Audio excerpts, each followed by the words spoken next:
Observamos cómo el prota y su padre habían llegado a un salón de entrenamientos. El chico comenzaba a pensar que esa era la primera vez que su padre y él estaban solos en ese lugar. En su vida pasada, estaba demasiado ocupado evitándolo, porque no sabía qué clase de regaño recibiría de él. El hombre se disculpó con su hijo por haberlo llamado de repente justo después de que se despertara. El ota le respondió a su padre que no había de qué preocuparse, ya que su condición era bastante buena, gracias a que logró dormir 2 días seguidos. Entonces, ¿de qué se trataba su petición? El hombre observó fijamente a su hijo y luego terminó desviando la mirada. Esto dejó al prota dudando por un momento. En eso, recordó las palabras que su madre le dijo cuando era joven, preguntándose si acaso se refería a eso. Vemos entonces el recuerdo del prota en su juventud, cuando su madre le mencionaba que su padre no era una persona honesta. Confundido, el prota le preguntó a su madre a qué se refería. Ella, que sujetaba a su pequeña hermana, comenzó a relatarle que su padre debía convertirse en un firme pilar para las personas del territorio, y por esa razón, siempre anteponía a los demás antes que a sí mismo. Así que nunca revelaba sus verdaderos sentimientos, excepto cuando se confesó ante ella. Dejando salir una ligera carcajada, la mujer continuó diciéndole a su hijo que, incluso aunque fuera un poco duro, tenía que entenderlo. Entender que su padre no era bueno expresándose. De regreso al presente, el padre del prota terminó pidiéndole a su hijo que levantara su espada, colocándose serio por un momento. Sin dudarlo, el chico le respondió de manera afirmativa e instantes después comenzó el duelo entre padre e hijo. Mientras el intercambio y choque de espadas se llevaba a cabo, el prota no pudo evitar darse cuenta de algunas cosas. Luego de una pausa para reposicionarse, comenzó a pensar que era bastante pesada, esa era la espada de su padre. Una espada que posee la fuerza para subyugar a los bárbaros salvajes del norte y, aún así, también carga con la gentileza para protegerlo todo. Mientras seguían con el intercambio de ataques, en un momento Ghislain terminó sorprendiendo a su padre, ya que había hecho una finta y casi logró conectar uno de sus ataques. Pero por supuesto, esto no llegó a ocurrir. Incluso el mismo Ghislain se encontraba sorprendido por la destreza que manejaba su padre. Instantes después, ambos vieron una oportunidad, una apertura en su oponente que no resultó ser una finta, y los dos terminaron quedando en un punto muerto. El prota observaba con fiereza a su padre, mientras que este último se encontraba un poco dudoso ante la destreza y habilidad de su hijo. Retirando su espada, el patriarca le dijo a su hijo que su habilidad había mejorado muchísimo. Ghislain le agradeció a su padre por sus palabras, pero este último terminó llamando la atención del chico. El hombre le hizo una observación, preguntándole qué tal si relajaba un poco la presión sobre la espada al chocar, ya que parecía tener la fuerza y velocidad de reacción suficientes como para acabar con los monstruos gigantes en el bosque. Pero creía que, de seguir así, podría revelar sus intenciones involuntariamente a su oponente. Ghislain comenzó a preguntarse si acaso era así, pensando que uno comienza a comprender un poco cómo reacciona el oponente en ese tipo de cosas mientras pelea. Fue entonces cuando Ghislain tuvo una revelación. Ahora que lo estaba pensando, ¿no era esa la primera vez que recibía instrucciones de alguien? Su técnica de espada era completamente intuitiva, formada a través de batallas reales y experiencia. Podrían haber partes que se perdió o no sabía, porque nunca pasó por un proceso de aprendizaje formal. Y ahora, su padre le había señalado con precisión esas cosas, y lo había iluminado. Pensó que podía confiar en sí mismo, pero en realidad solo había estado agonizando en soledad. Recibir instrucciones no estaba del todo mal. Ahora el prota le agradecía a su padre por las enseñanzas que le acababa de dar. El hombre simplemente lo observó fijamente. Fue entonces cuando el patriarca le dijo a su hijo que en realidad planeaba regañarlo. El chico, sorprendido, le preguntó si hablaba en serio. Su padre le explicó que, sin importar cuánto mérito hubiera obtenido, era un hecho innegable que había roto las reglas. Y si todos empezaban a ignorarlas solo por tener méritos, lo que seguiría sería un caos aún más grande. El prota escuchaba en silencio las palabras de su padre. Y justo antes de retirarse, el hombre le dijo que, aún así, él había cambiado. A diferencia de los que causaban problemas para ganar méritos, sentía que su hijo estaba mirando mucho más allá de eso, hacia un ideal más grande. Por eso, tenía que seguir adelante. Tenía que seguir pensando en Perdium, en todo lo que lo rodeaba, y continuar cumpliendo con sus responsabilidades como sucesor. Al escuchar esas palabras, el prota quedó pensando en lo que significaban esas responsabilidades. pero antes de que su padre se marchara, un pensamiento cruzó por su mente. Le dijo que, por cierto, no tenía una petición para él. Le recordó que aún no le había dicho de qué se trataba. Esto alarmó un poco al padre, que se detuvo a la distancia y, observándolo de reojo, le mencionó con cierta vergüenza si acaso tenía algo de dinero. Un rato después, nos encontramos en el cuartel en el Bosque de las Bestias. Allí, todos los mercenarios al ver al prota se pusieron firmes al instante. Esto hizo que Ghislaine mostrara una ligera sonrisa. El prota les preguntó si habían estado bien, y todos le respondieron al unísono que sí. Uno de sus subordinados se acercó para decirle que su complexión se veía mucho mejor. Incluso William le preguntó cómo se encontraba de salud. El prota no dio una respuesta clara y, en cambio, se disculpó por haberlos hecho esperar. Aún así, también aprovechó para preguntarle a William cómo estaba su hija Rachel. Eso dejó al hombre en silencio por unos momentos. Le confesó al prota que nunca pensó que volvería a ver a esa frágil chica y que todo era gracias a él. Después de escucharlo, el prota le dijo que le parecía excelente. Rápidamente llamó la atención de los tres que se encontraban delante de él y comenzó a decirles que había algo importante que necesitaban saber. Les mencionó sin rodeos que el territorio estaba en una situación peligrosa en ese momento, lo cual alarmó a sus tres subordinados. Después de eso, se llevó a cabo una reunión donde el prota les contó todo, cómo Helena fue atacada, cómo evitó que la mataran para usarla como excusa para iniciar una guerra mucho mayor, y cómo se encontró con el cuerpo del joven maestro de Garde. También les habló sobre la existencia de fuerzas ocultas que estaban apuntando a Perdium justo ahora. El prota les dijo a sus compañeros que había personas vigilándolos, probablemente hayan estado activos en el territorio por mucho tiempo, así que les hace falta algo de tiempo y recursos para prepararse para un ataque. Luego de escuchar eso, Belinda le dijo al prota que ahora entendía por qué estaba tan apresurado haciendo las cosas. Pensaba que finalmente podría respirar después de haber obtenido las piedras rúnicas. Entre risas, Kaor mencionaba que, después del Bosque de las Bestias, ahora podría haber una guerra. Ese territorio nunca era aburrido. William dijo que, como había dicho el prota, Perdium era un objetivo perfecto ahora mismo, un territorio conocido por su débil poder militar y pobreza, el cual ha descubierto un recurso de gran valor, una mina de piedras rúnicas. El prota les dijo a sus compañeros que era exactamente eso. No dejarían solo a su territorio. Belinda le dijo que si algo tan grande había pasado, entonces debió haberlos contactado antes. Era momento de ir a informar a los vasallos y al señor lo más pronto posible. Pero el prota le dijo que no, que todavía no era el momento. Incluso los caballeros que escoltaban a su hermana Helena la habían traicionado, así que podrían haber espías entre los vasallos. Y ahora mismo no tenían manera de saber quién era el enemigo y quiénes eran los aliados. Por eso, era mejor mantenerlo entre ellos mismos. A pesar de eso, Belinda quería refutar, pero el prota la interrumpió rápidamente. Les explicó que, gracias a que Helena logró sobrevivir, los planes de los enemigos fueron arruinados y eso les compró algo de tiempo. Pero ahora que han descubierto piedras rúnicas, los enemigos ya no tienen razones para seguir retrasándose, así que esto podría convertirse en una pelea muy dura. Sus palabras dejaron la habitación en completo silencio. Kaor le dijo al prota que solo tenía que dar la orden. Honestamente, le parecía divertido estar a su lado. William le dijo al prota que ya le había jurado su vida, así que se quedaría con él hasta el final. Incluso Belinda, emocionada, dijo que sí, que si no era ella, ¿quién se encargaría de protegerlo?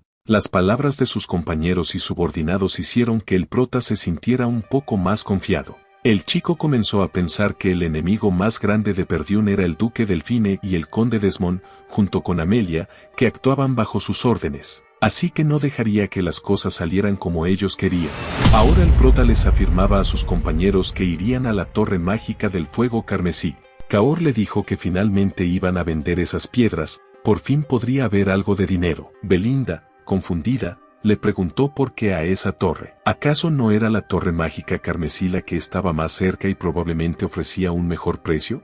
El prota le explicó que era precisamente porque la torre mágica del fuego carmesí causaría menos fricción innecesaria. La chica no comprendía sus palabras, pero William lo entendió de inmediato, sin necesidad de más explicaciones. Mencionó que lo comprendía, al transportar artículos de alto valor, naturalmente aparecerían invitados no deseados, y especialmente tratándose de piedras rúnicas, era una decisión racional mantenerse un paso por delante de los enemigos. Al escuchar eso, Belinda admitió que era cierto, que podría haber una emboscada como la última vez. El prota comenzó a recordar que, después de que Delmund, el maestro de la Torre Carmesí, se volviera un archimago del séptimo círculo, obtuvo una gran fama y la Torre Mágica del Fuego Carmesí cayó en declive desde entonces. Vender piedras rúnicas en la Torre Mágica Carmesí, la mejor del norte, ha sido muy rentable, y la Torre Mágica del Fuego Carmesí podría estar haciendo esfuerzos, pero recuperar su antigua gloria no sería para nada fácil.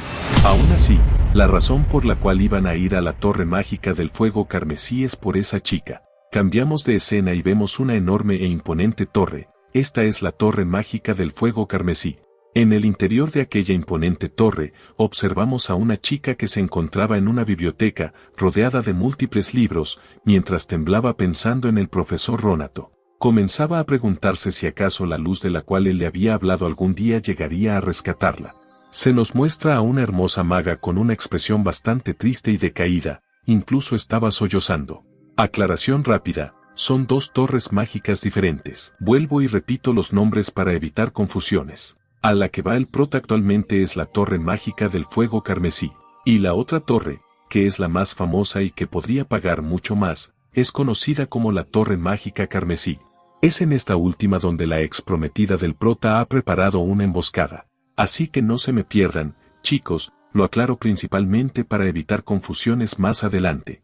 Un tiempo después, el prota y sus subordinados finalmente habían llegado a la Torre Mágica del Fuego Carmesí. La mayoría de ellos se encontraban impresionados con la imponente estructura que tenían delante. Los mercenarios comenzaron a hablar, mencionando que esa era la Torre Mágica del Fuego Carmesí. Gordon, el musculoso, comentaba que era increíblemente grande. Uno de los compañeros de Gordon, al que llamaremos Casimiro, empezó a decir que había escuchado de ella, pero verla en persona y estar en ese sitio era algo completamente increíble. Comenzaron a mencionar que, solo mirando el estándar de viviendas, era un mundo completamente distinto a Perdiún. También vieron que allí es donde se hacen los pergaminos mágicos. Incluso pudieron observar a un grupo de magos que se encontraban trabajando o haciendo algún tipo de entrenamiento. Al pasar por su lado, los forasteros comenzaron a preguntar qué era lo que estaban haciendo, pues era la primera vez que veían magia que no saliera de un pergamino. Estos magos, al parecer, estaban construyendo o reparando los caminos que se encontraban cerca de la vía principal. Pero, en el momento en que se dieron cuenta de que unos forasteros los observaban fijamente, comenzaron a usar sus hechizos. Una magia los hizo desaparecer lentamente hasta quedar completamente invisibles al ojo humano. Los mercenarios de la caravana, sorprendidos, comenzaron a gritar que habían desaparecido. Era una locura. Eso era completamente increíble. El prota llamó la atención de sus subordinados, diciéndoles que esa era una magia para ocultar su presencia y que, al parecer, no eran bienvenidos en ese lugar. Kaor les dijo a los chicos que tenían que dejar de actuar como pueblerinos del campo, que debían controlarse. Belinda comenzó a decir que, incluso si han caído desde la cima, una torre mágica sigue siendo una torre mágica. William apoyó sus palabras, mencionando que el territorio Bribán es uno de los más ricos de todo el reino. Después de todo, el prota comenzó a pensar que, a primera vista, claro, ¿quién se hubiese imaginado que la torre mágica, que disfrutó de su apogeo, caería en su declive? Nos muestran cómo habían llegado a la entrada de la torre mágica. El prota le dijo a sus compañeros que ya se encontraban allí. Kaor dijo que sentía que su cuello se podría romper de tanto mirar hacia arriba. Belinda comentó que era tan grande que tomaría tiempo solo llegar a la entrada principal. Pero justo en ese momento, algo llamó la atención de la chica. Preguntó dónde estaba el portero y por qué todas esas armaduras estaban tiradas en el suelo. De repente, una persona extendió su mano y les gritó que retrocedieran rápidamente. Las armaduras comenzaron a levantarse y, como si fueran marionetas, cobraron vida. Ahora estaban sirviendo como los guardias que bloqueaban el paso al edificio, impidiendo la entrada a cualquier forastero. En la parte superior de esa entrada se encontraban dos magos, quienes eran los que controlaban a los caballeros. Declararon que nadie podía entrar a la torre mágica sin antes declarar su identidad y sus objetivos. Belinda, al ver la situación, dijo que usaban armaduras como marionetas. Kaor comentó que ni siquiera se molestaban en bajar ellos mismos, muy digno de los porteros de una torre mágica. William descendió del carruaje y dijo que él era Hisi Perdiun, el joven señor de Perdiun. El mago lo observaba con desdén mientras William le decía que debía llamar a la persona encargada de las transacciones, pues traían buenos artículos. Sin embargo, el mago, de manera descarada, le respondió que no iban a comprar nada. Belinda, indignada, le preguntó si estaba diciendo que no comprarían sin siquiera ver qué llevaban. El mago respondió que Perdiun era un territorio pobre del norte, y por lo tanto, lo que sea que trajeran no debía ser más que materiales de monstruos de bajo grado y pociones de baja calidad. Añadió que tratar con ellos era una pérdida de tiempo, y los apuntó con los títeres gritándoles que se marcharan de inmediato. Belinda, enojada, preguntó a quién estaba llamando pobre y si acaso ellos no eran los que estaban en decadencia ahora mismo. William le preguntó al prota qué debían hacer en esa situación, mientras veíamos cómo él permanecía en silencio, buscando una solución a ese momento tan tenso. Fue entonces cuando el prota le preguntó al mago si en serio estaba bien con eso.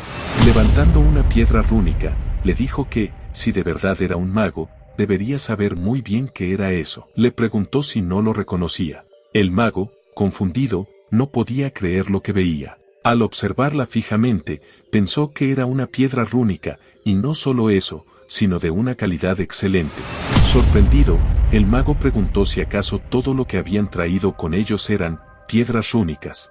Nos muestran entonces los carruajes llenos de piedras rúnicas. Hisling, viendo cómo el semblante del mago había cambiado por completo, le preguntó si entonces no pensaba comprarlas. Un rato después, nos encontramos en el interior de la torre mágica, donde dos personas estaban haciendo una reverencia al prota. Uno de ellos comenzó a decirle que habían fracasado en reconocer a un invitado tan estimado. El hombre de gafas se presentó, diciendo que su nombre era Silvan. El administrador de transacciones de la torre mágica les pidió que por favor le hicieran saber qué era lo que deseaban o necesitaban. El prota, señalando hacia atrás, comentó que como habían visto antes, la cantidad era bastante grande, así que necesitaba a alguien que pudiera tomar responsabilidad y cumplir con el trato hasta el final. Por eso, le gustaría ver al maestro de la torre directamente. El administrador, sorprendido por esa declaración, no tuvo más alternativa que ceder ante la petición del chico. Le dijo al prota que informaría inmediatamente, así que debían esperar un momento. Luego le ordenó a su subordinado que los escoltara a la sala de recepción. Belinda, dándose cuenta de que eran escoltados por el mismo mago que los había ofendido antes, comentó que eso era lo que debieron haber hecho desde el principio en lugar de atreverse a insultar su territorio. El mago, desconcertado por todo lo que estaba pasando, no dijo nada durante el camino. En ese momento, algo llamó la atención del prota, unas explosiones lo hicieron voltear. Preguntó si estaba ocurriendo algo. El mago que los escoltaba le respondió que no debía preocuparse, que era un ruido común durante la investigación mágica. Pero el prota sentía que algo no estaba bien. Cambiamos de escena. Ahora vemos a tres personas que llegaron a donde estaba la chica que habíamos visto antes, tirada en el suelo. El que lideraba al grupo le preguntó si no se lo había dejado claro, que ni siquiera pensara en poner un pie en el laboratorio de investigación, ya que ni siquiera podía usar magia, y aún así quería estorbar allí. Le preguntó si iba a seguir ignorando las palabras de Alfred, el sucesor de la torre mágica y un maestro de tercer círculo. Uno de sus subordinados comentó que el maestro había aceptado a alguien como ella como discípula. Otro añadió que debería estar agradecida de que el gran maestro de la torre mágica del fuego carmesí siquiera le diera un lugar donde dormir, considerando que estaba completamente sucia y empolvada. La chica, manteniendo la calma, dijo que aún así tenía derecho a usar el laboratorio también, porque se consideraba una maga. El chico problemático, observándola fijamente, le preguntó si era así y que, en ese caso, la llamaría maga. Entonces, si era verdad, debía ser capaz de manejar un ataque básico con un hechizo defensivo, y le preguntó si no era cierto. Preparándose para lanzarle una bola de fuego, le gritó que intentara bloquearla con su magia. La chica, sorprendida al ver el ataque venir hacia ella, se preparó para usar un hechizo defensivo, pero este nunca llegó a funcionar. Se nos mostró cómo se preparaba para recibir el ataque. Sin embargo, antes de que este impactara, alguien se interpuso y desvió el hechizo que iba dirigido hacia ella. Los tres agresores quedaron completamente sorprendidos por lo que acababa de pasar. El prota preguntó con tono molesto si eso era lo que ellos llamaban investigación mágica. ¿A eso se referían con investigación mágica en la Torre Mágica del Fuego Carmesí? Cambiamos de nuevo de escena. Ahora nos encontramos en el salón de conferencias del maestro de la torre. Alguien preguntaba qué era lo que estaba ocurriendo. Vemos al maestro de la Torre Mágica del Fuego Carmesí, Humbert. El hombre preguntaba si acaso estaban diciendo que las piedras rúnicas se estaban agotando. Comenzó a maldecir y preguntó cómo habían llegado a esa situación. Dijo que si seguían así, la brecha con el bastardo de Carmesí solo se volvería mucho más grande. Además, recordó que había ordenado asegurar piedras rúnicas por adelantado. ¿Qué habían estado haciendo los supuestos ancianos todo ese tiempo? Los magos presentes comenzaron a pensar que cada vez que intentaban asegurar una línea de distribución, les decían que había otras prioridades y los dejaban esperando. Otro pensó que mientras él estaba ocupado socializando con la nobleza y comprando toda clase de accesorios y lujos, realmente no había podido ocuparse del asunto. Un mago comentó que las piedras rúnicas eran un problema, pero que el maestro de la Torre Mágica Carmesí era un mago del séptimo círculo, mientras que el maestro de su torre aún estaba en el sexto. Al escuchar esto, Humbert gritó que ni siquiera mencionaran a ese bastardo. Dijo que si tuviera más piedras rúnicas, él también habría llegado al séptimo círculo. ¿Acaso no lo entendían? Otro mago le dijo que si las piedras rúnicas se agotaban, ni siquiera serían capaces de practicar su magia apropiadamente, así que preguntó qué planeaba hacer exactamente. Humbert, furioso, maldijo nuevamente y se preguntó cómo ese maldito inferior de Delmund logró superarlo. ¿Acaso estaba monopolizando todas las piedras rúnicas también? ¿Y qué pasaba con su obsesión con esas piedras? Justo en ese momento, alguien irrumpió en la habitación, llamando la atención del maestro. Este le preguntó con enfado quién se atrevía a irrumpir así, ¿no veía que tenían una reunión? El administrador se disculpó y dijo que creía que debía ir de inmediato, ya que se trataba de una enorme cantidad de piedras rúnicas, sorprendiendo a todos los presentes. De regreso con el prota, vemos como el mago problemático de antes lanzaba múltiples hechizos de fuego hacia él, pero Ghislain se mantenía completamente tranquilo y sereno, reteniendo todos y cada uno de los ataques. Incluso cuando el chico realizó un ataque mucho más grande, el prota lo cortó a la mitad con su espada sin problemas, protegiendo también a la chica que estaba detrás de él. Los presentes estaban sorprendidos por lo que veían, dándose cuenta de que el prota tenía grandes habilidades con la espada. El chico del monóculo, desconcertado y sudando, preguntó si de verdad había cortado ese hechizo, qué clase de persona podía hacer algo así, pero antes de terminar de hablar, notó como unos lazos comenzaban a envolverlo. Para cuando se dio cuenta, ya era demasiado tarde, Belinda lo había atado completamente con sus cuerdas. Desde detrás del chico, Belinda le dijo si acaso se atrevía a atacar al joven maestro. El chico le preguntó quién demonios era ella, pero justo en ese instante, alguien entró a la habitación gritando que se detuvieran inmediatamente. Era el maestro de la Torre Mágica, acompañado por los ancianos, preguntaba qué demonios era ese desastre. Al ver esta terrible escena, él dice que se detengan. Ya tenía por los suelos a uno de los magos. La chica, en voz muy baja, dice que ese es el maestro de la torre, y al escuchar esto, Eslen ordena que lo liberen. Al ser liberado, rápidamente corre a los brazos del maestro.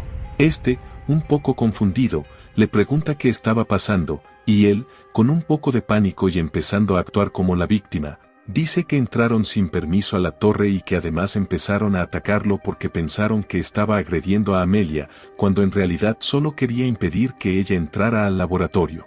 Pero esto sería muy peligroso para ella, ya que no poder usar maná podría hacer que saliera lastimada.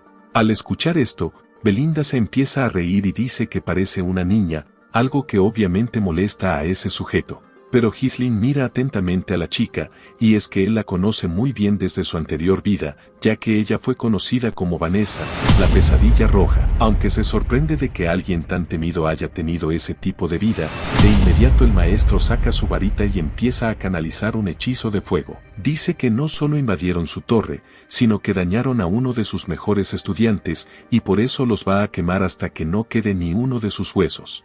Belinda rápidamente se prepara y pregunta qué es lo que van a hacer, ya que esto parece bastante peligroso. Pero Ghislain no se movió ni un poco de su lugar y empieza a hablar.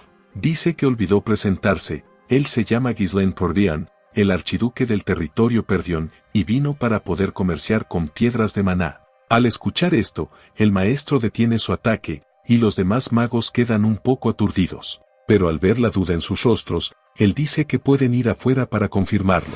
Así, en la entrada de la torre hay más de 10 carros completamente cargados de piedras de gran tamaño.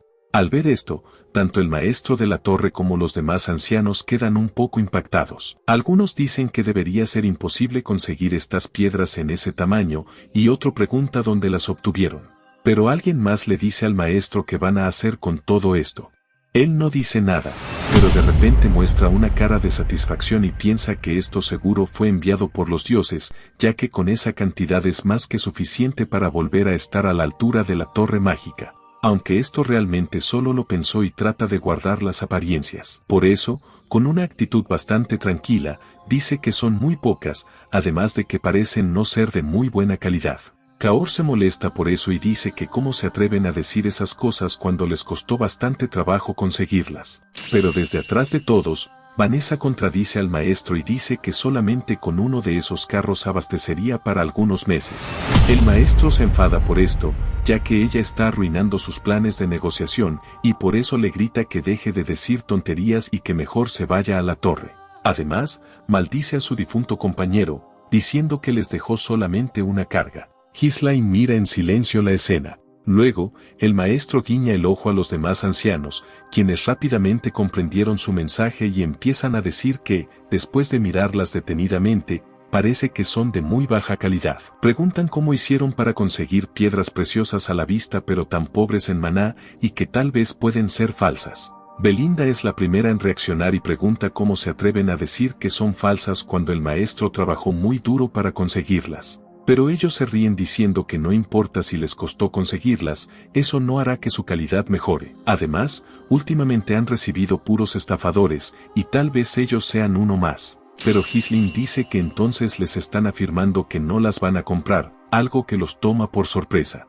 Se sorprenden aún más cuando él ordena a su gente retirarse, ya que parece que en esta torre no les hacen falta piedras mágicas. Ante esto, los de la torre entran en crisis y usan su última carta. Uno de ellos dice que puede que sean falsas o de baja calidad, pero considerando que hicieron una gran distancia desde su territorio hasta ese lugar y que se sentirían mal dejando los carros vacíos, el maestro de la torre ha decidido comprarlas.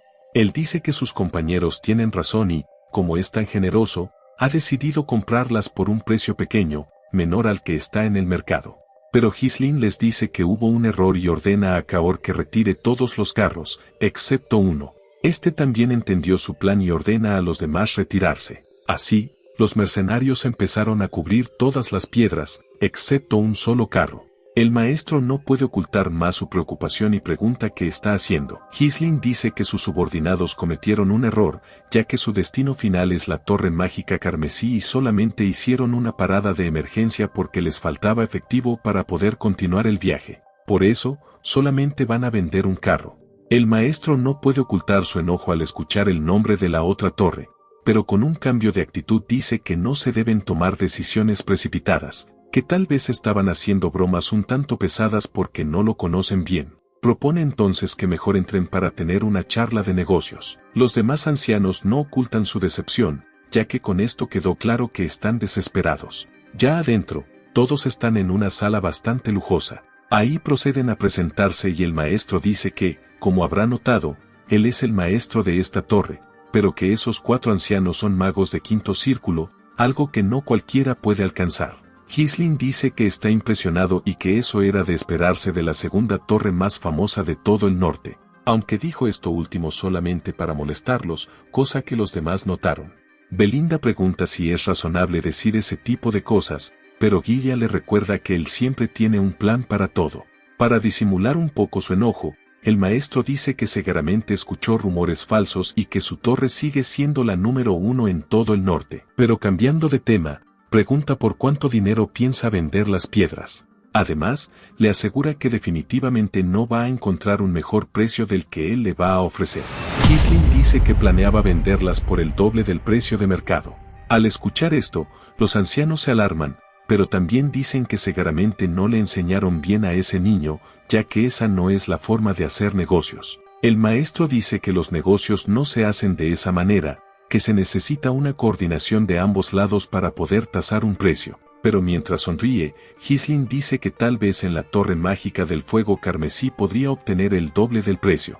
Los ancianos reaccionan enojados, ya que se atrevió a desprestigiar su torre justo enfrente de ellos. Pero el maestro controla mejor su ira y, con un aire de amenaza, le dice que se comporte, ya que es bastante desesperante aguantar a un niño que piensa que lo sabe todo. Pero considerando que aún es muy joven, tomará esto como una falta de experiencia. Y como tiene un corazón bastante bondadoso, le va a comprar todas las piedras, pero solo con un aumento mínimo del precio del mercado.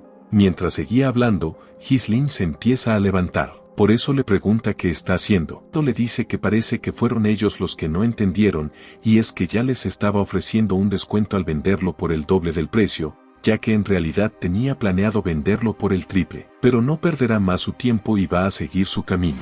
El maestro ya no oculta su desesperación, se pone nervioso y le dice que se detenga. Mientras intenta calmarse un poco, dice que en ningún momento dijo que no pensaba hacer un trato con él. Pero Ghislaine le pregunta si eso es todo lo que tiene que decir. Por eso el maestro reconoce que tal vez se excedió un poco y, ya que Ghislaine mostró su consideración de detenerse para negociar, le comprará todos los carros por el doble del precio. Al escuchar esto, Ghislaine dice que está de acuerdo, pero que solo va a vender un solo carro. Eso hace que el maestro vuelva a ponerse nervioso y pregunte si hay una razón para todo esto. Ghislaine responde que si corre el rumor de que vendió aquí por el doble de precio, seguramente en la siguiente torre le comprarán por el triple. Eso molesta al maestro, quien le dice que no se atreva a jugar con ellos. Pero nuevamente, Ghislaine se levanta y se empieza a ir. El maestro intenta detenerlo, pero al ver que no se detiene, grita que se las va a comprar por el triple del precio. Ghislaine esboza una sonrisa, ya que cayó en su juego, y mientras se vuelve a sentar, le dice que es la mejor decisión que pudo tomar, ya que aseguró una gran cantidad de piedras, algo que no se compara con lo que tienen almacenado las demás torres. El maestro, furioso, le dice que no se mueva, que irá él mismo a traer el pago. Y mientras va por él, piensa que es un mago de sexto círculo y el maestro de una de las torres mágicas más poderosas de todo el norte, y aún así cayó en los juegos de un niño mezquino, todo por la escasez de piedras mágicas. Pero Ghislaine lo detiene, diciendo que no le ha dicho todas sus condiciones. Al escuchar eso, el maestro le pregunta qué es lo que quiere ahora. Ghislaine, con una mirada seria, le dice que quiere incluir a Vanessa, la quiere como su maga personal. El maestro vuelve a tomar asiento, pero esto lo toma por sorpresa, ya que ella no es capaz de usar magia. Pero hay algo que ellos no saben. Cambiando de escena, mientras vemos al protagonista y uno de sus compañeros haciendo una barbacoa, el chico le preguntaba si acaso estaba dejando quemar la carne. Su compañero le respondió molesto, preguntándole por qué no cocinaba él entonces, y qué demonios le pasaba dejando que alguien con un solo brazo cocinara. Enojado, el protagonista le preguntó a qué se refería, y su compañero, con miedo, le dijo que por supuesto no estaba diciendo nada. Cambiando rápidamente de tema, el subordinado del protagonista lo llamó capitán y le preguntó si acaso sabía de ella, la pesadilla carmesí, Vanessa. Confundido, Ghislaine le preguntó a qué se refería. El subordinado comenzó a relatar que recientemente había encontrado información sobre ella, y que se veía bastante interesante. Hablaba de una maga que quemó todo en el norte de Lutania hasta reducirlo a cenizas. Esa mujer, en realidad, es una maga del séptimo círculo. Ghislaine, mientras tomaba de su taza, comentó que una maga del séptimo círculo llamada la pesadilla carmesí era un nombre bastante ostentoso. Aún así, le preguntó a su subordinado por qué se la mencionaba. El chico continuó diciendo que los rumores aseguraban que ella había perdido completamente la cabeza. Aparentemente, a pesar de ser maga, había aprendido una técnica de cultivo de maná. Ghislaine preguntó si acaso un mago podía ignorar el sistema de círculos y entrenar una técnica de cultivo de maná. Su subordinado le dijo que estaba completamente loca y que, en todo caso, había estado quemando todo y matando a todos los que se encontraba en su camino. Los señores de los territorios quemados estaban completamente secos por su culpa, y todas las peticiones de subyugación eran solo para cazar a esa señorita. Este comentario dejó a Ghislaine en silencio por unos momentos. Luego comenzó a decir que una maga había llegado al séptimo círculo usando una técnica de cultivo de maná completamente diferente a la magia regular. Le preguntó a su subordinado si no le parecía algo tentador. Llamándolo por su nombre, Claudio, le dijo que debían traerla de inmediato, dejando a su subordinado algo confundido. En el presente, Ghislaine comenzó a pensar que ese plan nunca se concretó, ya que Vanessa no pudo controlar su magia y, para cuando la encontraron, ya estaba muerta. Sin embargo, a pesar de que nunca recibió un entrenamiento de magia adecuado, tenía el talento para alcanzar el séptimo círculo. Ahora, con solo un poco de guía, la chica podría brillar de verdad. Esta vez, él se aseguraría de llevársela consigo. Los subordinados del protagonista, al escuchar esta intención, comenzaron a comentar. William preguntó si Vanessa se refería a esa chica de antes. Otro mencionó que al parecer la chica no era particularmente fuerte. Belinda le dijo al protagonista que, si iba a traer a alguien, por favor le avisara primero, que no podía actuar así de arrogante. Por otro lado, el maestro de la torre y los magos ancianos se encontraban conversando. Uno de ellos dijo que todo eso en realidad era algo bueno, ya que ella no había sido más que una molestia de todas maneras. Entonces, ¿por qué no simplemente la entregaban? Otro anciano preguntó si acaso no habían hecho suficiente ya, honrando sus lazos con el señor Ronato al cuidar de ella durante todo ese tiempo. El maestro de la torre comenzó a decirle al protagonista que estaba bien, que Vanessa era una maga brillante de su torre del fuego carmesí y que era bastante valorada. Pero aún así, esa chica lo haría con gusto por la torre mágica. Aunque Ghislaine terminó interrumpiéndolo y continuó diciendo que, además, tendría que despachar magos de batalla de al menos el tercer círculo o mayor a Perdium, ya que necesitaba magos para la guerra territorial que vendría pronto. Los presentes se encontraban confundidos y sorprendidos por la afirmación del chico. Ghislaine entonces comenzó a mencionar lo siguiente: el triple del valor del precio del mercado, despachar magos del tercer círculo o mayor a Perdium por un año y entregar a Vanessa como su maga personal. Esas eran sus tres condiciones para vender las piedras rúnicas. Todos los presentes se quedaron en silencio, sorprendidos por las exigencias del chico. El maestro de la torre guardó silencio, pero de inmediato comenzó a liberar una enorme cantidad de energía a su alrededor, dejando impresionados a todos e incluso dañando la estructura cercana. El hombre comenzó a llamar la atención del protagonista, diciéndole que realmente parecía que se estaba burlando de él. Explicó que los magos pertenecientes a la torre mágica no podían involucrarse en guerras territoriales. No solo desconocía las reglas básicas establecidas por el reino, sino que además pretendía enviar a los magos de tercer círculo, la base de la torre mágica, al campo de batalla. Eso era un insulto para la torre del fuego carmesí. Preguntó a Ghislaine si de verdad creía que le permitiría siquiera dejar un pequeño rastro de sí.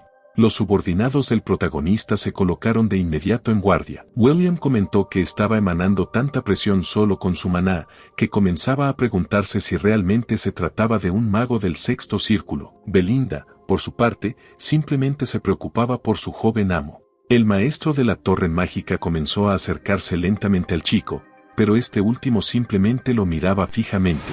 Ghislaine le dijo al maestro de la torre que se arrepentiría de eso. Mencionó que habían descubierto una masiva mina de piedras rúnicas en su territorio y que tenían varias veces más la cantidad que habían traído ese mismo día. Todos los presentes quedaron sorprendidos con lo que dijo. Ghislaine continuó explicando que esa información ya se había extendido por todo el norte, preguntando qué creía que eso implicaría. El maestro de la torre mágica reconoció que habría muchos que irían directamente por la mina de piedras rúnicas. Ghislaine le dijo que entonces lo había entendido bastante rápido y que no estaba intentando empezar una guerra, simplemente necesitaba la ayuda de la torre hasta poder fortalecer su propia fuerza. Si lo ayudaban a superar esa crisis, prometía suministrar las piedras rúnicas exclusivamente a la torre mágica del fuego carmesí.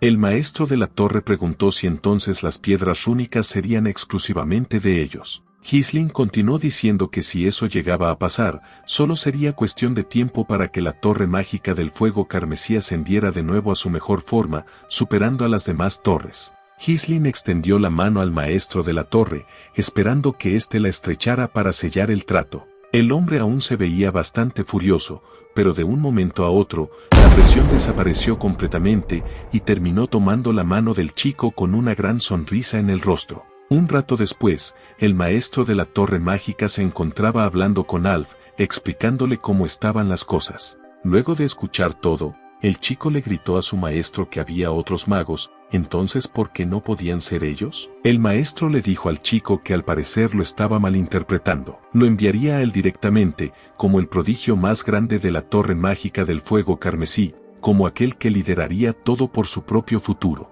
El chico, al escuchar eso, comenzó a repetir las palabras, el prodigio más grande. El maestro añadió que esa experiencia sería de gran ayuda para cuando eventualmente se volviera el maestro de la torre. Tenía que mantener vigilados a esos campesinos, asegurarse de que no contrabandearan las piedras rúnicas a otros lugares. Y si la guerra territorial estallaba, no debía pelear, debía retirarse de inmediato. Le preguntó al chico si lo había entendido. Solo tenía que resistir un año, solamente un año, y su torre mágica superaría a la torre carmesí, reclamando su lugar en la cima. Floyd inmediatamente le dijo a su maestro que por supuesto, pero un rato después, su expresión cambió completamente, finalmente habían llegado al territorio de Perdún. Ghislain les dio la bienvenida a los chicos. Los magos comenzaron a hablar entre ellos. Uno comentó que el castillo estaba construido en un estilo bastante clásico. Otro dijo que no era particularmente lujoso, pero suponía que era práctico. Otro más comentó que el diseño se basaba en la armonía proporcional, como el elemento espacial fundamental. Floyd pensaba que aquello era solo un pueblucho, y que había ido únicamente porque su maestro se lo pidió, pero que él, el sucesor de la torre mágica, fuese asignado a esa retorcida excusa de territorio, simplemente no podía creérselo. El chico rápidamente llegó frente a Ghislain, presentándose como Alfid, maestro del tercer círculo y sucesor de la torre mágica. Dijo que se le había confiado la importante tarea de liderar a los magos durante ese tiempo, pero inmediatamente el protagonista lo interrumpió, diciéndole que había mucho por hacer en ese territorio, y que a partir de ese momento debía mantenerse alerta y trabajar duro. El chico, molesto, se preguntaba si ese ignorante pueblerino creía que él era algún tipo de sirviente. Pero solo tenía que esperar, cuando se volviera el maestro de la torre, ellos serían los primeros a los que...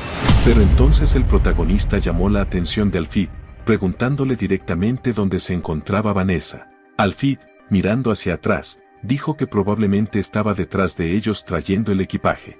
Vanessa apareció, cargando 4 maletas. Venía completamente exhausta, además de estar descalza. Jadeaba por todo el esfuerzo que había hecho y, sin poder más, terminó desplomándose justo al lado de Alfid, colocándose de rodillas ante el protagonista. Se presentó y saludó a su señor. Pero él solo lo miraba en silencio. Ghislain entonces extendió la mano a Vanessa y le pidió que soltara todo y se acercara a él. Vanessa, confundida, le dijo que todavía no había terminado de mover el equipaje de todos. Mientras el protagonista tomaba una de las maletas, Alfid dijo que debía dejarla, que en la torre mágica solía hacer ese tipo de trabajos, que no podía usar magia de todos modos, así que podía encargarse de todo tipo de tareas serviles. Pero justo en ese momento la maleta fue impactada en la cara del chico, arrojándola al suelo y dejando a sus compañeros sorprendidos. Enojado, Alf le gritaba al protagonista preguntándole qué demonios era eso. Ghislain le dijo al chico que Danasayan es parte de la torre mágica y que, a partir de ese momento, estaba bajo su mando, así que no tenía que tratarla sin cuidado. Le dejaría pasar esa vez, pero si algo así volvía a pasar, entonces su vida estaría en peligro. Completamente enojado, Floyd terminaba llamando al protagonista pueblerino demente, preguntándole cómo se atrevía a tratarlo a él, el sucesor de la torre mágica y un maestro de tercer círculo, de esa manera. Mientras el chico y sus compañeros se preparaban para atacar, comenzaba a gritar que incluso si el protagonista era un noble, eso era ir demasiado lejos, y que si ellos se lo proponían podrían volver ese patético territorio en un mar de llamas en tan solo un instante. Así que el chico le dijo a sus compañeros que era el momento de demostrar el orgullo de un mago, pero el protagonista, tan solo al escuchar eso, terminó chasqueando los dedos, mencionando que como sea. Vemos entonces como todos los mercenarios terminaron rodeando inmediatamente a los magos, los cuales no podían creer lo que estaba ocurriendo. Floyd, al observar esto, comenzaba a preguntar cómo era posible, cómo podían unos primitivos de ese territorio atreverse a apuntar con sus armas a un mago. El chico seguía gritando que ellos son magos y merecen ser tratados como corresponde. Ghislain le dijo a Floyd que guardara silencio, mientras el chico lo observaba fijamente. El protagonista continuó mencionándole que había recibido la autoridad para manejarlo libremente por todo un año a través del acuerdo legítimo con el maestro de la torre mágica, como promesa por suministrar exclusivamente las piedras rúnicas a la torre mágica del fuego carmesí. Entonces, como creía que reaccionaría el maestro de la torre si sus acciones causaban que el contrato fuese roto, el chico no sabía qué responderle al protagonista en ese momento. Hisin continuó mencionándole que su rol en Perdue no era nada más que una fuente de respaldo de poder mágico en bruto, así que si quería ser tratado con respeto tenía que cumplir silenciosamente su rol. Estas palabras hicieron que el mago se enojara, preguntándole al protagonista cómo se atrevía a llamarlo una simple fuente de poder mágico. Mientras se retiraba, el protagonista le pidió a William y Kaor que se aseguraran de educarlo bastante bien. Los dos mercenarios habían cambiado completamente su atmósfera. Kaor comenzaba a reír, mencionando que entonces esos nobles maestros los habían tratado bastante bien en la torre mágica. William comenzaba a decir que se asegurarían de guiarlos para que pudieran adaptarse bien a su territorio.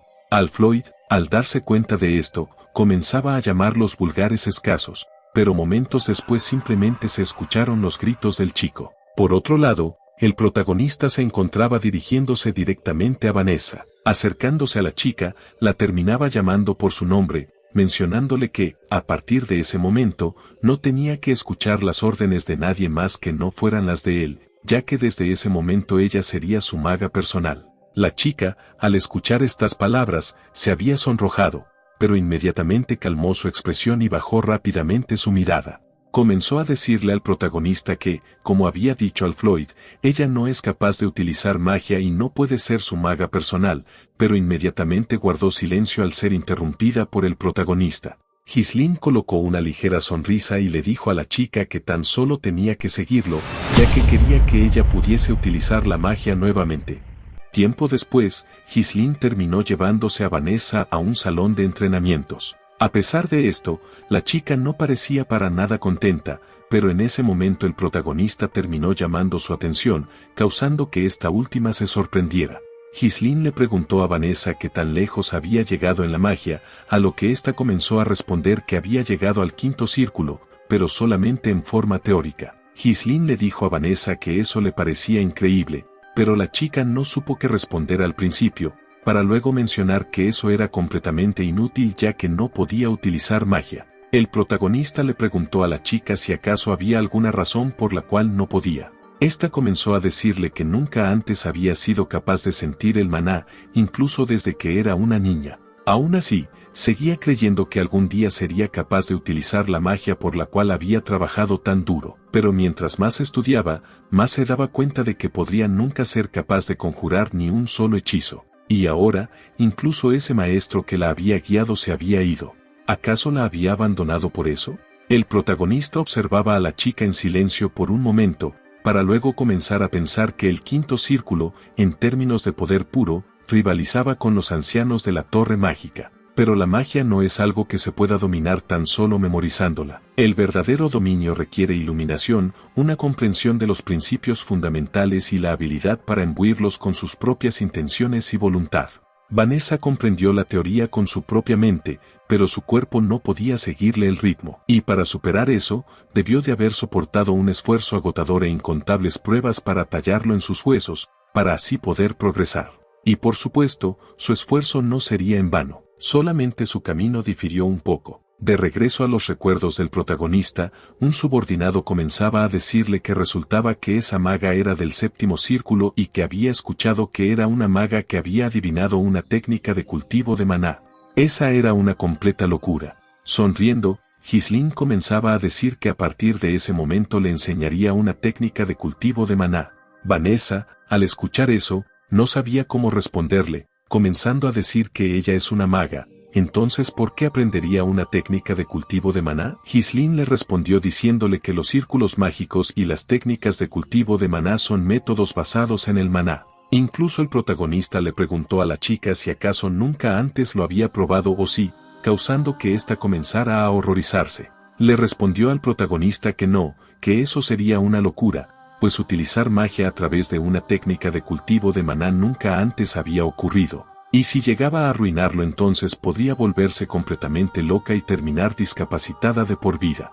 Ghislaine llamó la atención de Vanessa y le pidió a la chica que por favor confiara en él, observándola fijamente con unos ojos determinados, cosa que dejó a Vanessa en silencio por unos momentos. Esta ahora observaba fijamente sus manos y se preguntaba si acaso ella podría utilizar magia. Con la determinación más que clara, la chica comenzaba a pensar que entonces, si podía utilizar magia, no había nada que no pudiese intentar. Un rato después, la chica se colocó justo delante del protagonista y comenzó a aflojar sus prendas para que así él pudiese hacer contacto con su espalda. Ghislaine comenzaba a pensar que ella tenía los ojos que tenía en su vida pasada, arrepentimiento, ira y odio. La chica había deseado inalcanzablemente la magia, solamente para caer en un abismo sin fin. Después de dominar una técnica de cultivo de maná desconocida, se volvió un desastre impulsado solamente por el instinto y terminó reduciendo todo a cenizas. Pero ahora él estaba ahí con ella, para que no volviera a caer en ese abismo. Él se encargaría de extenderle su mano. Nos muestran cómo el protagonista había comenzado a transferirle algo de su maná a la chica por todo su cuerpo. Vanessa comenzaba a sentir una gran cantidad de dolor recorriendo su cuerpo y abría la boca, mientras pensaba que estaba caliente. Ghislaine aprovechó esa oportunidad para gritarle que cerrara la boca, ya que estaba alterando el flujo de maná. Lo que estaba fluyendo por su cuerpo ahora mismo era el maná. No tenía que perder esa sensación, tenía que sentir el flujo recorrer todas las partes de su cuerpo. Vanessa pensaba cómo el maná recorría cada rincón de su cuerpo en un instante, rodeando todos los bordes y después reuniéndose en un solo punto. Toda la energía iba a reunirse en el centro. Nos muestran cómo Vanessa rebosaba de energía y un gran brillo comenzó a envolver aquel sitio. En esa situación, Vanessa comenzó a recordar su pasado, cuando espiaba una conversación entre su maestro y el maestro de la torre mágica. Su maestro le preguntaba al de la torre si acaso quería retirar el apoyo. Vanessa tenía mucho talento, pues sin ella no se habría sido capaz de demostrar la regularidad de las partículas de maná convertidas en poder mágico. El maestro de la torre mágica comenzó a decir que eso era verdad, tenía que admitirlo, pero algo se encontraba completamente extraño. ¿Acaso no estaba claro con solamente mirarlo? Le preguntó directamente a Rónato, sin importar lo inteligente que sea esa chica, ¿en serio puede llamarse una maga si no puede utilizar la magia? El maestro de la chica le preguntaba qué era lo que estaba diciendo. El otro comenzó a explicarle que sin importar lo mucho que invirtieran en ella, no saldría nada nuevo. Vanessa observaba a su yo de niña. También pudo ver cuando se disculpaba con su maestro. Le dijo que si tan solo tuviera algo más de talento, él no tendría que dejar la torre mágica por culpa suya. Pero su maestro le dijo que no iba a dejar la torre por ella. Partiría en un viaje para encontrar una manera de que pudiera utilizar su magia. Y por esa misma razón, ella tenía que levantar la cabeza y mirar hacia el cielo. Tenía que recordar eso, ninguna oscuridad duraba para siempre en ese mundo, así que también podía prometerlo. Algún día, definitivamente encontraría esa luz también. Nos muestran cómo Vanessa se encontraba observando fijamente al protagonista, quien extendía la mano. Ella rápidamente se lanzó hacia él para tomarla. La chica pensó entonces, en ese instante, que su maestro tenía toda la razón. Luego vemos cómo Vanessa se encontraba tumbada en el suelo, desmayada, pensando que también había encontrado esa luz. Cambiando de escena, nos encontramos en un bar en algún otro sitio, donde un grupo de personas se encontraban peleando entre sí. Una persona comenzaba a decir que ese maldito demente ya había derrotado a 4 de ellos. ¿Qué clase de monstruo era? Preguntaba si acaso creía que ese pedazo de chatarra de metal podía cortarlo. Nos muestran cómo este hombre con la espada se había lanzado rápidamente a atacarlo, gritándole que dejara de decir tonterías, pero el chico desarmado terminó tomándolo del brazo y rápidamente lo estampó con fuerza contra el suelo. En esa situación, otro de los chicos con armadura se lanzó a atacarlo por la espalda, pero el hombre ya había previsto esta situación y terminó tomando al primero por el brazo, utilizándolo como una masa para golpear al que venía a atacarlo por su punto ciego, arrojándolos a ambos por fuera de aquel sitio, rompiendo una de las paredes. Mientras observaba desde adentro, el hombre preguntaba si ni siquiera había calentado. Entonces, ya todos terminaron quedando fuera de combate. Comenzaron a decir que como se esperaba del hermano mayor, el cual es el mejor luchador de esa era, cómo podrían atreverse esos insectos a interrumpir su banquete. Mientras tanto, una persona se encontraba tranquilamente tomándose una cerveza. Continuaron diciendo que no había nadie que pudiera detenerlos, pero Pero justo en ese momento el hombre hizo sonar la mesa con su copa, golpeando sobre el mesón. Un rato después, la noche finalmente había llegado, y la persona que se encontraba tomando la cerveza estaba recostada justo a la orilla del río, mientras alguien comenzaba a acercarse por detrás de él. La persona, al acercarse lo suficiente, le preguntó cómo iba su entrenamiento. El hombre, tumbado sobre el césped, comenzó a decir que si acaso tenía algo que decirle. La persona misteriosa comenzó a decirle que el conde Desmond había enviado una orden de marcha, llamándolo Sir Víctor. Al escuchar eso, el hombre rápidamente se puso de pie para colocarse su casco y ajustar sus ropas, mostrándonos también todo el desastre que había creado en el interior de aquel sitio. El hombre comenzó a decir que entonces tenían que partir de una vez, ya que se estaba muriendo de aburrimiento.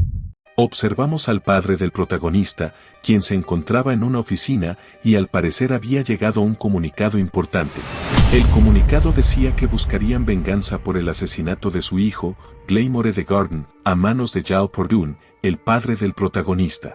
Esto pedía que convocaran a las tropas, ya que era una declaración de guerra. Uno de sus hermanos comenzaba a preguntar si acaso estaban locos los de Gordon, ya que afirmar que el duque Hinslin había matado a Gilmore era algo completamente increíble. Estaban tramando una guerra bajo falsos pretextos, por lo que deberían corregir eso, ya que llevaban mucho tiempo juntos como familias del norte y nunca se hubiesen imaginado que le darían la espalda así, tan de repente. Otro de los presentes preguntaba qué demonios creían que ganarían peleando contra ellos, mientras que el padre del protagonista se encontraba en silencio por las declaraciones.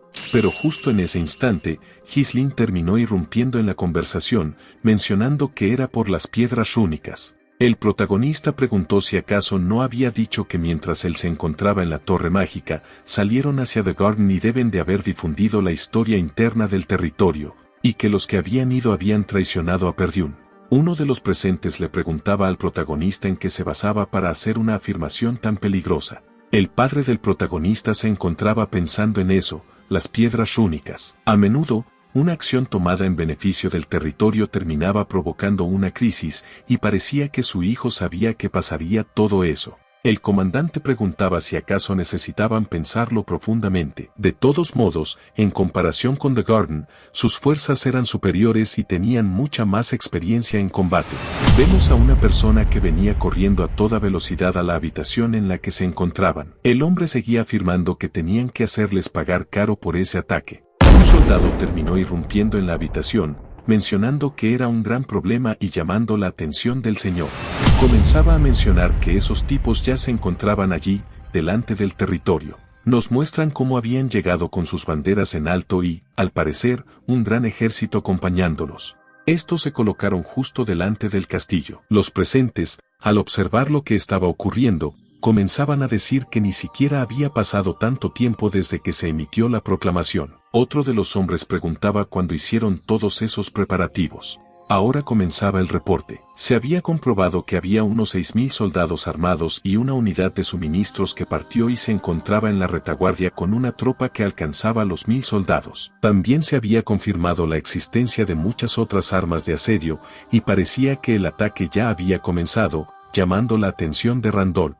Uno de los hombres le preguntaba qué era lo que estaba pasando, pues si continuaban de esa manera, habría una gran diferencia de poder. ¿Cómo podría The Garden, que es más pobre que Perdún, reunir un ejército tan grande? El comandante había afirmado que por esa razón les dijo antes que no debían reducir las tropas.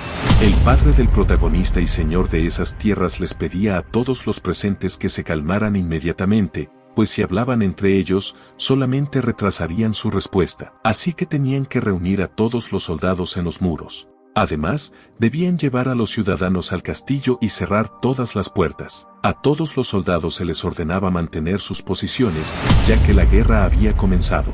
Vemos a una persona que se veía bastante tranquila mientras silbaba, observando el castillo de Perdún. Esta persona comenzaba a mencionar el nombre de su hijo Gilmore. Afirmaba que había sido un completo inútil, pero gracias a él ahora tenía una excusa para atacar Perdún, y ese castillo era realmente maravilloso. Este es el conde de Garden, Thomas de Garde. El hombre llamaba la atención de Víctor, pidiéndole que lo siguiera, ya que tenía que hablar algo con su hermano, Perdún, el padre del protagonista. Al verlo, el hermano le preguntaba qué demonios era esa atrocidad. Al acercarse, Thomas comenzaba a burlarse, afirmando que su amado hijo, Gilmore de Garde, murió en esas tierras, y que había sido nada más y nada menos que a manos de su hijo, el sucesor de Perdún, Gis le Perdún. Ahora bien, ¿qué padre no se indignaría por la muerte de uno de sus hijos? Thomas le dijo que si se rendía ahora, terminaría sin derramar sangre. El protagonista observaba la situación en silencio, mientras que los acompañantes del padre del protagonista comenzaban a gritarle a Thomas cómo se atrevía una basura como esa a mentir hasta el final. Otro le afirmaba a su señor que no tenía sentido continuar con esa conversación. El protagonista pensaba que, aunque Lena se salvó dado que Gilmore estaba muerto, eso estaba destinado a suceder algún día, y el hecho de que se hayan preparado armas de asedio significaba que vinieron para aplastarlos completamente, justo como él se lo esperaba.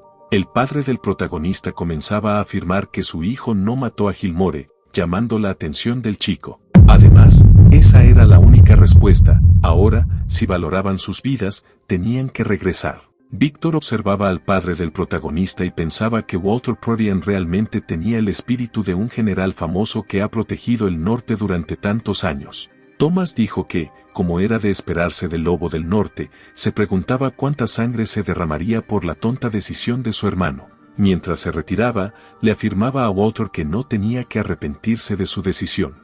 Walter se encontraba en silencio, mientras que uno de sus subordinados comenzaba a hablar. Le pidió a su señor que le dejara las tropas, ya que no eran más que un montón de incompetentes, y él se encargaría de eliminarlos a todos. Homeru le gritaba a Randolph que si acaso estaba loco, pues por muy fuertes que fueran, la diferencia de tropas era enorme. Albert incluso mencionaba que si perdían a Randolph, entonces Perdún estaría completamente acabado. El hombre les dijo que no podían quedarse sentados a ver cómo sucedía todo eso, preguntándole si acaso no creían en su palabra. ¿Y qué tal si pedían ayuda a otros territorios? ¿Acaso con su fuerza podrían aguantar hasta que llegaran los refuerzos? Y como último recurso, también existía la opción de abandonar el castillo y retirarse a la fortaleza del norte. Walter, en esa situación, solamente podía pensar que todo era muy confuso, pues sus pensamientos no estaban organizados. Ya habían hecho preparativos exhaustivos para la repentina declaración de guerra, y además, el número de tropas que tenía The Garden era demasiado. ¿Quién demonios les había proporcionado apoyo? Walter seguía preguntándose quién debió de haber sido.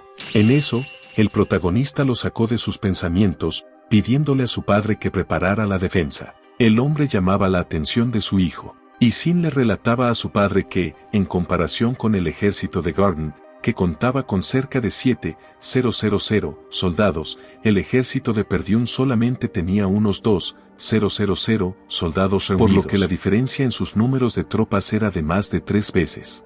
Además, ya estaban totalmente preparados y su moral estaba muy alta, así que en al menos 1 o 2 semanas, tan pronto como las armas de asedio estén completadas, comenzarían un avance a gran escala. Por el momento, lo mejor sería pedir apoyo y resistir en el castillo. Walter le dijo a su hijo que normalmente haría algo como eso, pero no podía ver lo que estaba detrás de todo ello.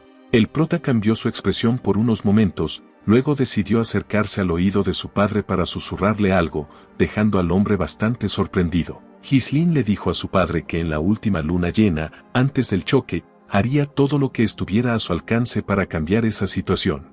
Vemos cómo el prota se había reunido con sus oficiales de alto rango. Allí se encontraba Kaor, William y Belinda, por supuesto. La chica le mencionaba al prota que entonces realmente había una guerra. Ghislaine le dijo a la chica que así es, y ahora les iba a decir a todos qué era lo que iban a hacer a partir de ese momento. Sorprendidos, le preguntaban al prota si de verdad quería preparar un ataque sorpresa. Gis comenzó a mencionar que antes de comenzar su avance, primero tenían que atacar por sorpresa su unidad de suministros. Si cortaban los suministros, sería mucho más difícil continuar la guerra. Belinda le preguntaba al prota cómo harían algo como eso, ya que el área al frente del castillo estaba completamente ocupada por el ejército de Garde, por lo que había muchos ojos observándolos. Si intentaban hacer algo, entonces todo el mundo lo notaría inmediatamente. El prota terminaba llamando la atención de Kaor y de William.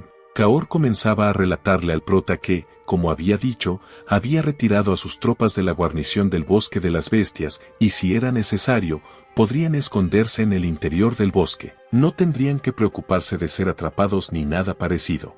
William le dijo al prota que los ponchos confeccionados con la piel interior de los Tran gigantes que había encargado el Gran Duque, refiriéndose al prota, también fueron distribuidos a los soldados. Estaban hechos de un material oscuro, por lo que serían adecuados para operaciones nocturnas. El prota comenzaba a afirmar que si el ejército se mueve, naturalmente serían descubiertos con facilidad. Pero si solamente un pequeño número de soldados de élite, que vistan uniformes de camuflaje, se mueve, no sería fácil detectar un ataque sorpresa. El único problema era que no sabían dónde se encontraba la unidad de suministros. Ghislaine terminaba observando fijamente a Belinda, llamándola por su nombre y pidiéndole a la chica que le diera la ubicación de la unidad de suministros, dejándola bastante sorprendida. Pero sin un ápice de duda en su mirada, la chica respondió que lo había entendido y lo llevaría a cabo inmediatamente. Ghislaine comenzaba a pensar que le había dado un rol peligroso que requería que se infiltrara en el territorio enemigo y arriesgara su vida, pero Belinda podría hacerlo con mucha facilidad. Ahora, lo último que necesitaba era el arma más poderosa que daría el golpe decisivo en esa guerra, la cual al parecer es nada más y nada menos que la maga que el prota acaba de adquirir. Unos días después, en el campo de la unidad de suministros de Degarde, observamos a unas personas que se encontraban festejando en una tienda de campaña. Este es uno de los antiguos vasallos de Perdiún, el comandante de la unidad de suministros de Degarde, Fabro. Emocionado, Fabro declaraba que la guerra finalmente había comenzado. Pronto, incluso él, que había sido un vasallo todo ese tiempo, recibiría un feudo. Además, brindando con otra persona, comenzaba a mencionar que había hecho un gran trabajo al acompañar a Desmond, ya que gracias al apoyo de sus tropas pudieron obtener una posición cómoda en la retaguardia. Su compañero le mencionaba que todo era gracias a la excelente elección de las personas que se había realizado. Fabro, mientras tomaba de su copa, mencionaba que entonces era una despedida para Perdiún, y ahora tenía que prepararse porque toda esa tierra le iba a pertenecer a él. Mientras disfrutaba de su vino en el interior de la tienda de campaña, observamos cómo alguien se encontraba acechando entre las sombras. Allí se encontraban el prota y su pequeño grupo de élite, escondidos. Comenzaban a afirmar que habían llegado en el momento justo. Belinda afirmaba que ese clima realmente era sombrío, mientras que Kaor mencionaba que estaba tan oscuro que no podía ver absolutamente nada. Ghislaine preguntaba si acaso ese clima no era lo suficientemente bueno para un ataque sorpresa, y ahora les afirmaba a todos sus hombres que no necesitaban prisioneros, tenían que acabar con la vida de todos ellos.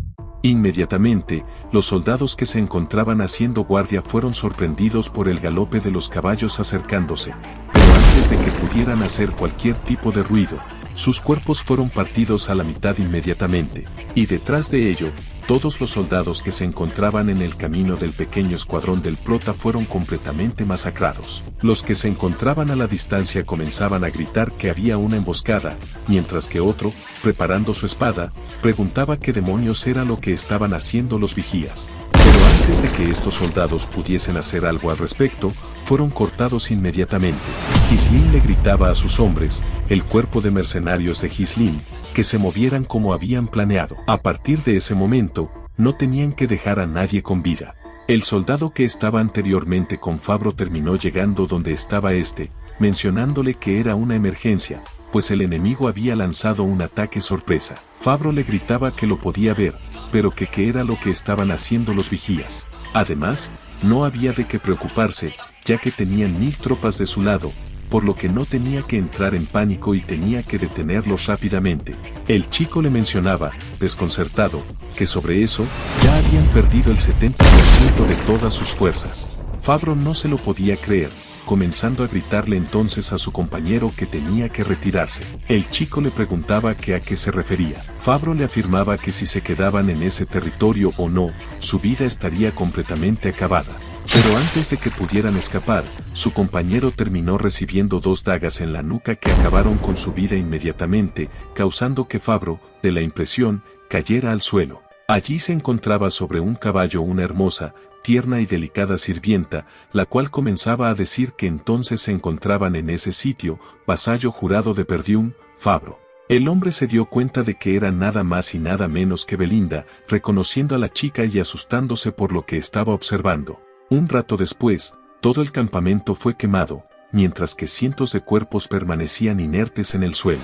Ahora, delante del prota, sus dos oficiales se encontraban con nada más y nada menos que Fabro. Belinda, que había traído al hombre con vida, comenzaba a decir que ese es Fabro, uno de los vasallos que fueron enviados como representantes de Garde. Y no solamente había vendido la información, sino que también estaba sirviendo como comandante de la unidad de suministros de Garde. El hombre que no tenía vergüenza para nada llamaba la atención de Ghislaine, pidiéndole que por favor lo perdonara, ya que se rendía. El prota le preguntó quién le había encargado hacer algo como eso. Fabro, intentando alargar su vida todo lo que pudiera, le gritaba al prota que había sido Desmond. Fue a la casa condal de Desmond y no tuvo elección, ya que su vida había sido amenazada. Ghislaine comenzaba a pensar en esto, con que fue quien había brindado tropas a The Garden. Fabro le dijo al prota que incluso si había terminado de esa manera, había servido fielmente a Perdium durante mucho tiempo, y que el conde de Garden seguramente pagaría un enorme rescate por él, así que no sería una pérdida después de todo.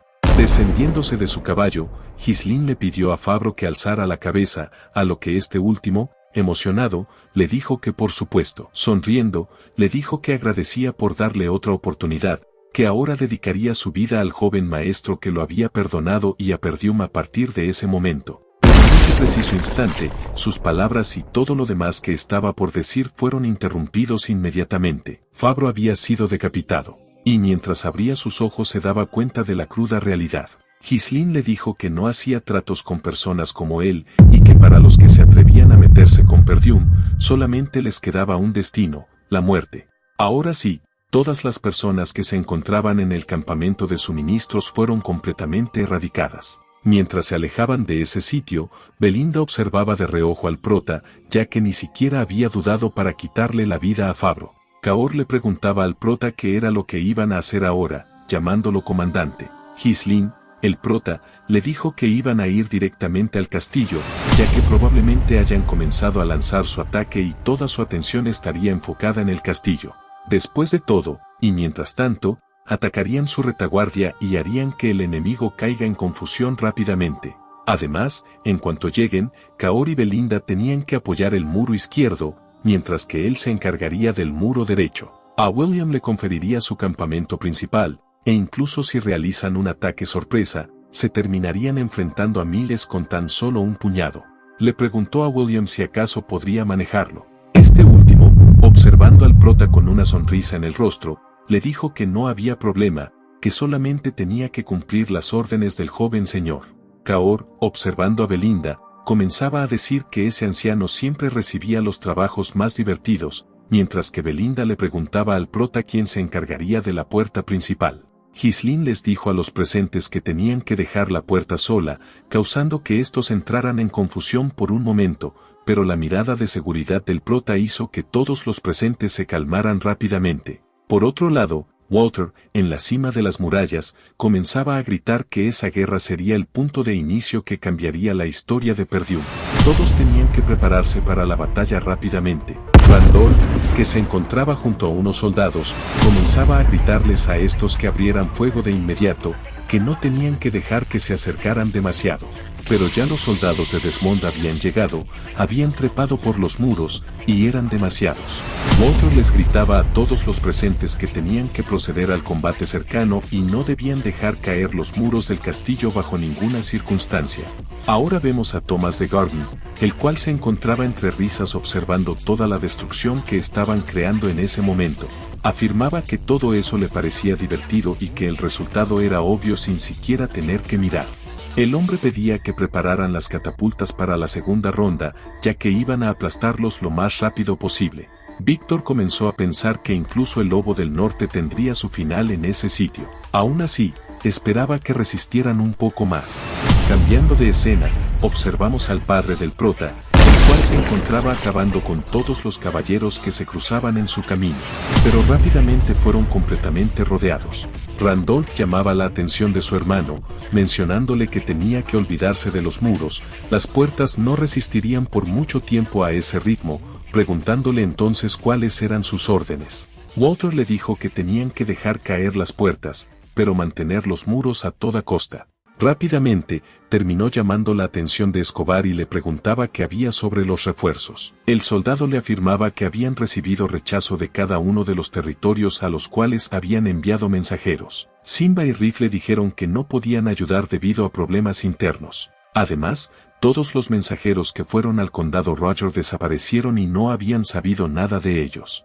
Al escuchar esto, Randolph, enojado, preguntaba cómo era posible que ni un solo lugar hubiera enviado apoyo. Mientras se quejaban por esta situación, cambiamos de escena y vemos a uno de los soldados de Desmond, quien había llegado mencionándole a su señor que había malas noticias. Le afirmaba que, al parecer, la unidad de suministros había sido atacada, ya que los soldados que fueron enviados a solicitar suministros todavía no habían regresado, y algo debió haber pasado. Thomas le afirmaba a su soldado que no tenía que precipitarse a sacar conclusiones, ya que eso no podía ser posible. ¿Cómo podrían esas malditas ratas de Perdún, que estaban atrincheradas en el castillo, conocer la ubicación de la unidad de suministros y atacarla? Víctor, que se encontraba observando la situación, comenzaba a pensar que, aún así, la dirección de la cual provenía ese humo claramente era la unidad de suministros. Así que todavía quedaban algunos atrevidos e inteligentes en Perdún. Eso le parecía bastante interesante. Thomas llamaba la atención de Víctor y le preguntaba qué era lo que debían hacer, ya que la guerra apenas acababa de empezar y sin suministro sería completamente difícil continuar. Víctor, escuchando esto, terminó dándole unas cuantas palmaditas en el rostro a Thomas, afirmándole que no necesitaban suministros, ya que estaría bien si lo conquistaban todo ese mismo día. Confundido, Thomas le preguntaba a qué se refería, mientras Víctor se enfocaba directamente en el castillo. Se daba cuenta de que había algo que llamaba su atención.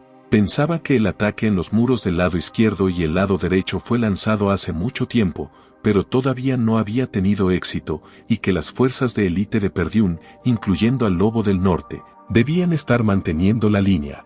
¿Pero su puerta principal? Entonces Víctor llegó a una clara conclusión. Mencionó que ahora lo comprendía. Reuniendo un gran número de tropas, les pidió a todos que avanzaran junto a él, ya que ese día destruirían las puertas en pedazos y terminarían asediando completamente a Perdún en tan solo un ataque.